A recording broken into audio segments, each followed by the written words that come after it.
Good evening, you're watching Just the News. I'm Amita Balachandra. A large portion of the bulletin today will be on the state election results.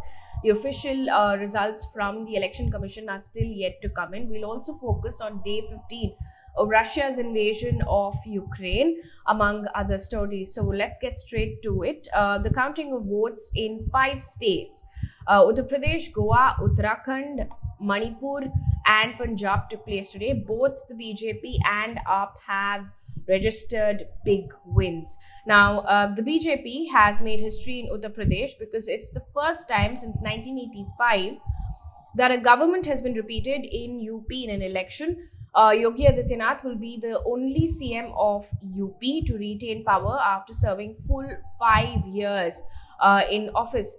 This numbers are still trickling in as far as the results of how many seats have been won is concerned. So we're going to give you an update on that as and when it comes in. In the meantime, in Punjab, AAP is set to form the first non-Congress, non-Akali Dal government in Punjab's history. Congress and Shiromani Akali Dal have been in Punjab in turn since 1966. Now, former Chief Minister Captain Amrinder Singh, current Chief Minister Charanjit Singh Channi, Balbir Singh Rajewal and Navjot Singh Sidhu have all lost from their respective constituencies. Captain Amrinder Singh had joined hands with the BJP for the elections. Meanwhile, according to ANI, Delhi Deputy Chief Minister Manish Sisodia has said today, and I quote, Punjab has given a chance to Kejriwal's model of governance. Today, his model of governance has been established at a national level. Arvind Kejriwal, in the meantime, tweeted, congratulations to the people of Punjab for this revolution, end quote. In the meantime, the BJP appears set for a victory in Goa, with the Saffron Party victorious in 20 of the 40 assembly seats. Now, according to BJP's Goa in charge, Devendra Fadnavis, he says that MGP has won 2 seats and 3 independents have now lent support to the party. Now, Goa witnessed a multi-cornered contest with parties including the BJP, Congress, Trinamool Congress and AAP in the fray. In 2017, the Congress had emerged as the single largest party in the state, winning 17 seats, but the BJP, which won 13 seats, managed to form the government with the support of the Goa Forward Party and the MGP, which had won 3 seats each, and including 2 independents. In Uttarakhand, 2 of the most prominent leaders of Uttarakhand, Harish Singh Rawat and Pushkar Singh Dhami, have lost their respective seats.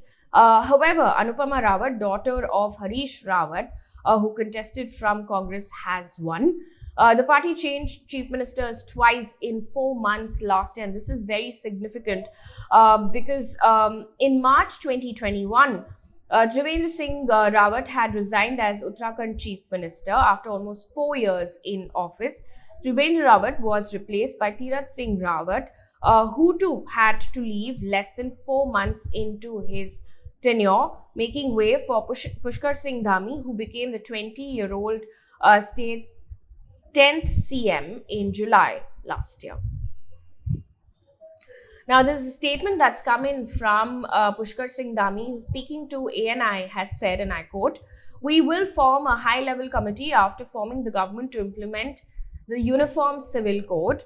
The committee will prepare a draft and we will implement it in Uttarakhand as we promised to the people of the state. In the meantime, in Manipur, the BJP is going to secure the majority mark and form government for another term. And these are only leads. The numbers, or official numbers from the Election Commission, are set to be declared still. N. Biren Singh has defeated his Congress counterpart. Former Chief Minister Okra Mibobi Singh, who contested from Congress, has won his constituency as well. Also in the news, given the current status of COVID, the Election Commission has decided to withdraw the blanket ban on victory processions. Now, this relaxation will be subject to existing instructions of SDMA and preventive measures imposed by concerned district authorities.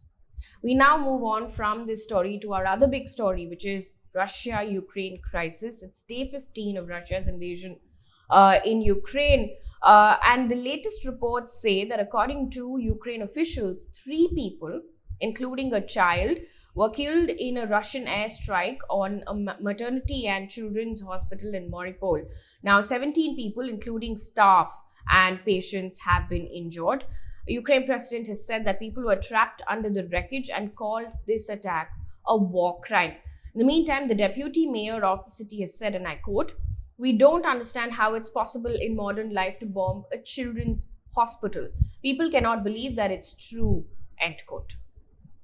Now, even as this has happened, shelling continues in Mariupol following this attack as well. Mariupol is said to be experiencing the worst humanitarian conditions in Ukraine, according to Ukrainian officials, and that Russian troops are in Mariupol and the shelling continues. Residents, in fact, have been trapped for days in freezing temperatures without electricity or water, according to the BBC.